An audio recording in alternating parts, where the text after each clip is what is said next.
It is Thursday, March 22nd. Here's what's ahead. Winter weather. The latest nor'easter unloaded snow on parts of the East Coast, but now there are fears there could be more. Plus, thoughts and prayers will give you the latest on the American pastor who's been locked up in a Turkish jail for more than 500 days. And Paul, the Apostle of Christ, we sit down with the cast of the latest Bible film. This is CBN NewsWatch. And thank you for joining us. I'm Ephraim Graham. Another nor'easter moved into New England Thursday after plummeting parts of the mid-Atlantic and Northeast. The storm brought more than a foot of snow in some areas. Our Mark Martin is on this story. It's being called a four-easter, the fourth nor'easter to pound the Northeast in 3 weeks. The last time the country witnessed this was 3 decades ago. At that time, it was the middle of winter, not the beginning of spring. This time, it comes at the end of a long, snowy winter. I'm tired of it. I'm done. Yeah, absolutely. Yeah, this is crazy. Give me the summer. Enough! Enough! I surrender. In addition to dumping more than a foot of snow in some areas and forcing millions to dig out from the storm, the latest nor'easter knocked out power to tens of thousands of customers. Just shoveling again here. Again. Yes. I'm a little tired of it. Who can blame him? The major storm led New York and New Jersey to declare states of emergency. The heavy snow and sleet made it treacherous for drivers. It's like there's ice on the bottom and then there's snow on top that makes it extra slick. Authorities reported at least 2 traffic deaths in New Jersey and on Long Island in New York. There is no reason to be on the roads unless it's an emergency. Tractor trailers were no match for the weather, flipping over in Virginia. For more than 6 hours, the Pennsylvania Turnpike remained closed after a crash in Lancaster County. The four-easter also affected air travel.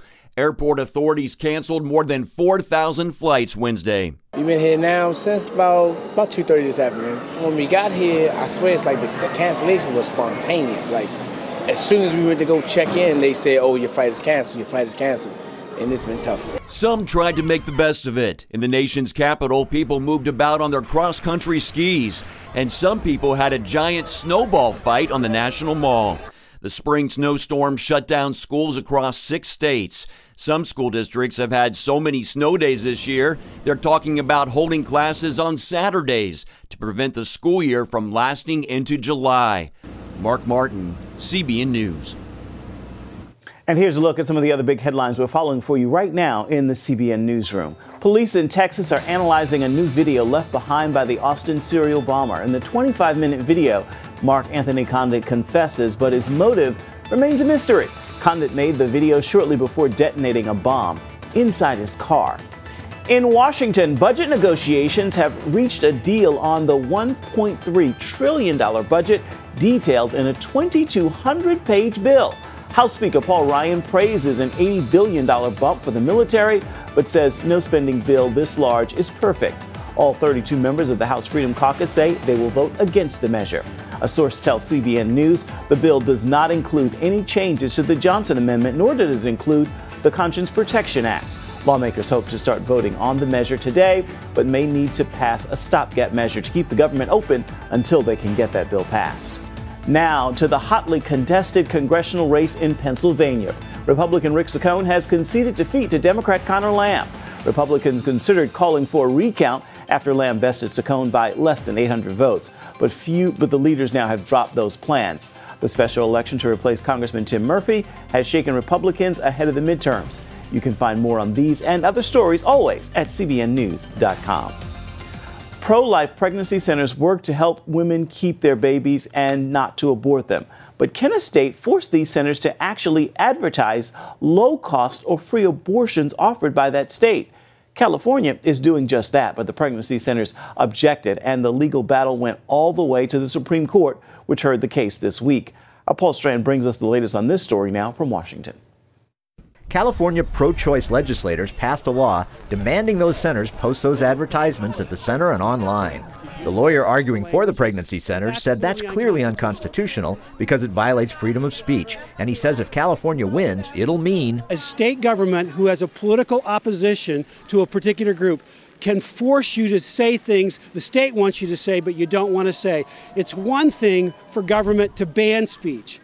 That's not acceptable. But it's even worse for the government to put words in your mouth and turn you into their marionette, that they can force you to say what they want you to say. On the other side, California's Attorney General argues pro-life pregnancy centers aren't telling women all the facts they need to know when they're pregnant. We're concerned about making sure that people have accurate information that really gives them a chance to make an informed decision about something as precious as their health. The creator of California's law even accused pregnancy centers of lying to pregnant women and being what he calls fake health centers. And there are thousands of fake health clinics around our country, 370 in the state of California, that are unfortunately deceiving women to this effect. Representatives of the National Institute of Family and Life Advocates say those pro-life pregnancy centers are not fake health clinics, and they strongly object to what California is doing. No one should be forced to provide free advertising for the abortion industry, especially not pregnancy centers. And the group's president says the implications of the case go far beyond pregnancy centers and abortion. If this law is allowed to happen, the very heart and soul of the First Amendment will be gone. Nobody should be compelled to speak a message with which they fundamentally disagree and which their conscience violates. But religious rights lawyer Matt Staver thinks it's a good bet that all the conservative justices and at least one liberal and one moderate would rule against California. It seemed to be pretty clear that the majority of justices, including Sotomayor and certainly Kennedy, were not in favor of holding this statute because of its breadth. Everybody should be concerned about this law. We're standing here, we're saying to the Supreme Court, give free speech life. This is a free speech case. We're optimistic about the results. This case isn't just about pro-life pregnancy centers, but if they lose it, then maybe any American anywhere can be forced by the government to state something that fundamentally violates their conscience. Paul Strand, CBN News, the Supreme Court. Thank you, Paul. Andrew Brunson, an American pastor who's been locked up in a Turkish jail for more than 500 days, could spend the rest of his life in prison. Until now, he's been held without charges. But last week, the court approved a 62-count indictment against him. The American Center for Law and Justice, which is helping Brunson's Turkish attorney, says the charges effectively make sharing the gospel an act of terrorism. Turkey has literally taken the position that Christianization is terrorism. So they have no specific evidence that Pastor Brunson committed any crime. The fact specifically that he's a Christian and a Christian pastor is what they are equating as terrorism. Pastor Brunson now awaits trial that is scheduled to be held April 16th. He is asking believers everywhere to pray for his freedom. Coming up, meet the woman who's building a safe home in Texas for survivors of sex trafficking. We're going to take you inside the House of Refuge and see how lives are being restored when we come back.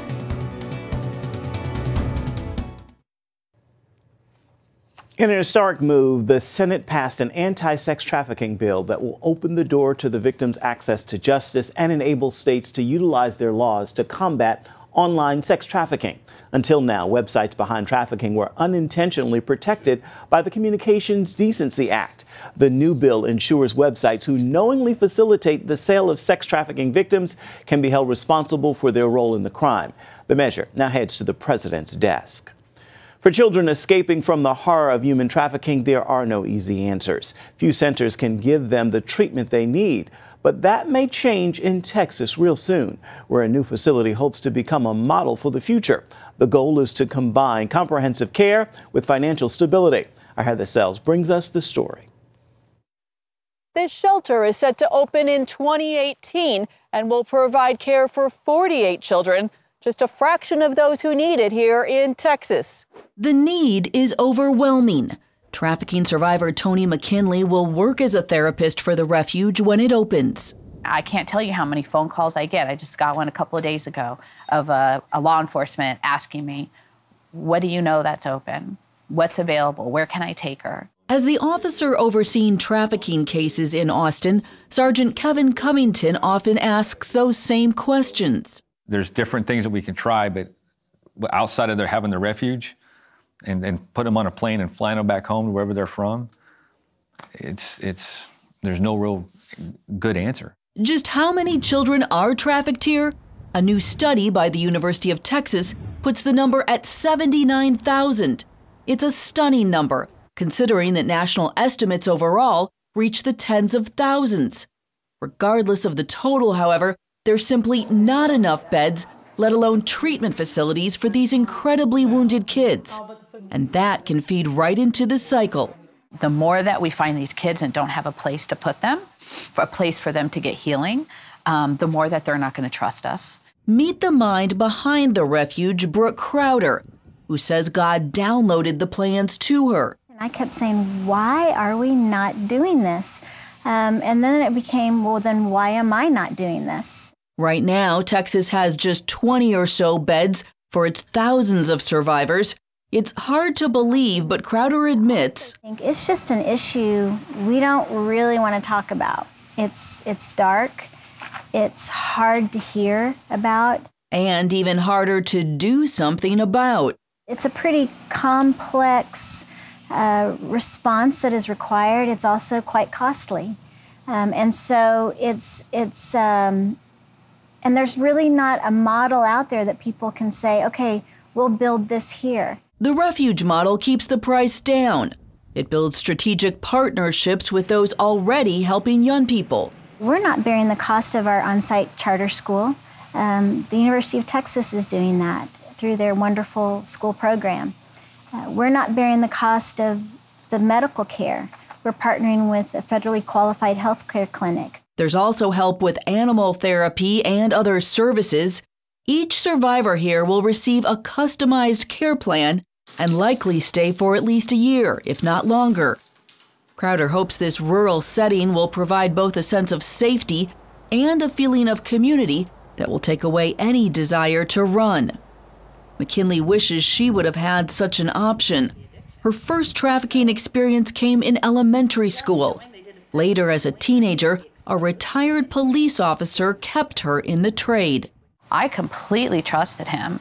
And I also desired a father figure so bad, that I didn't question anything, even though I was afraid. Both McKinley and Crowder hope the refuge will give survivors the ability to relearn the very basics of human relationships. Their biggest goal, helping victims release their shame and understand how to trust. The type of people who buy young adults and children are doctors, police officers, lawyers, teachers. If you can imagine trying to process hundreds of rapes, because these girls are being raped, 10, 15 times a day, 6, 7 days a week, some of them for years. It's a lot.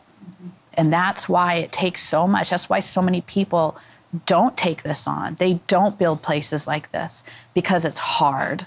If the refuge can get it right here, they would like to replicate this model in other cities in Texas and eventually in other states, providing care for the thousands of children who so desperately need it. Reporting in Central Texas, Heather Sells, CBN News. And if you'd like to find out how you can contribute to the building of the refuge, you can find a link at our website. It's cbnnews.com. Still ahead, we're going to sit down with the cast of the new film, Paul, the Apostle of Christ. They'll let us know how this story of grace changed their lives and more. The story's coming up next.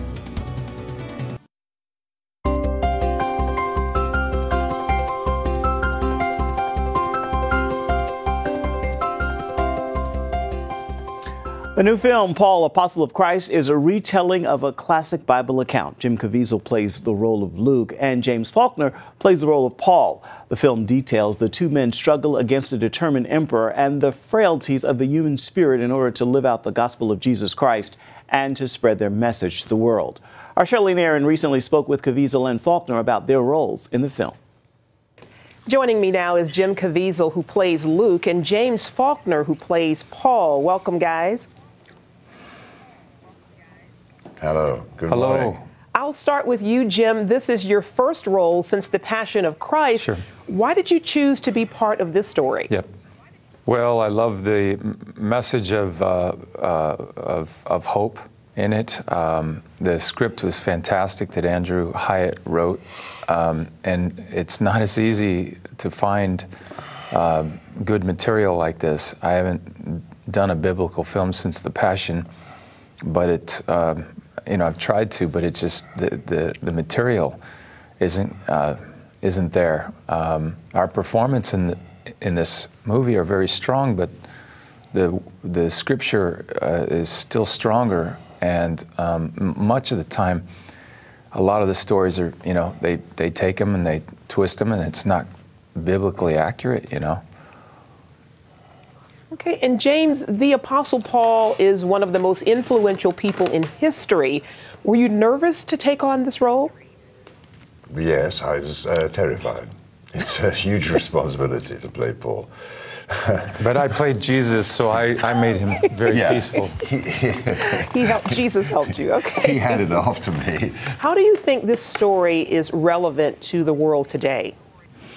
Well, you know, I had some friends in the Special Forces who brought me pictures of crucifixions last year by ISIS on Chaldeans and Syrians, Christians, Coptic Christians that are being, you know, that are literally dying for their faith, and so yeah, it's now. But the message of this, of hope, is throughout the film. It permeates, like the Bible, it permeates your heart, and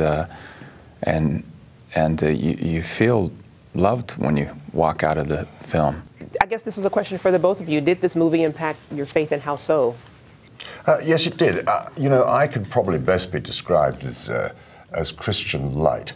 Nevertheless, playing Paul, and I took a fairly simplistic approach. That was it was so clear from the screenplay what was required of me that it necessarily changed me.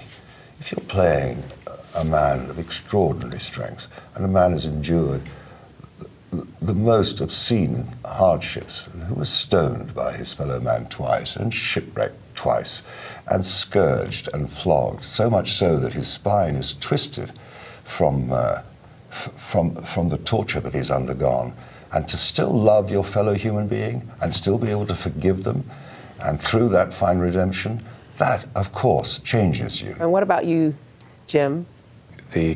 There's a part in the movie when the Our Father comes up, and it says, forgive us, Lord, who trespass against us. And that's hard to do. He has moments of weakness in this film, Luke. He has moments when his faith is sorely tested, and Paul has to put it straight. Wow, that's powerful. Guys, but he thank you. straightens me out. He does. Jim Caviezel, James Faulkner, thank you so much for taking the time to talk with us today. We're excited about the film. We will make sure we tell everyone to go see it. Thank you for your time today. God bless you. Thank you. Go and see it. And you can go and see it tomorrow. Paul, Apostle of Christ, hits theaters tomorrow across America, and we'll have much more on this story for you as well tomorrow. Stay with us. We'll be right back.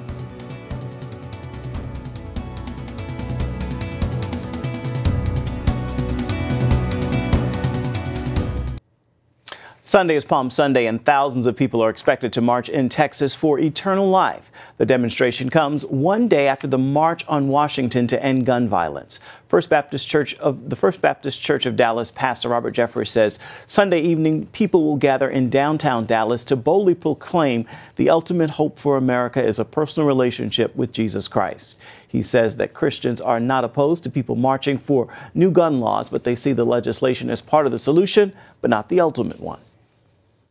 To try to solve the violence problem through laws alone is like putting a Band-Aid on a cancerous tumor. You're not dealing with the root problem. We believe what's needed in America to change people's behavior is a change of heart, and that only comes through a relationship with Jesus Christ. Pastor says he views the Palm Sunday March as complementary, not contradictory to the gun control march in Washington. Well, time now for your Thursday Thankful, and I hope you'll join me in this prayer of gratitude. Father, thanks for being the God of grace and second chances. You allow me to fall, but your hand is always there when I'm ready to get back up again. With that word, be sure that you get back up from wherever you may have fallen today and press forward, walking in the grace of the God of second chances. Or remember, you can always find more of our exclusive coverage of the issues you care most about at cbnnews.com. We'd also love to hear what you think about the stories you've seen here today. You can do that by emailing newswatch@cbn.com. And of course, you can always reach out and touch us on Facebook, on Twitter, and Instagram. Hope you'll join us again right here next time. Make this a thankful Thursday. We'll see you right back here, same time tomorrow.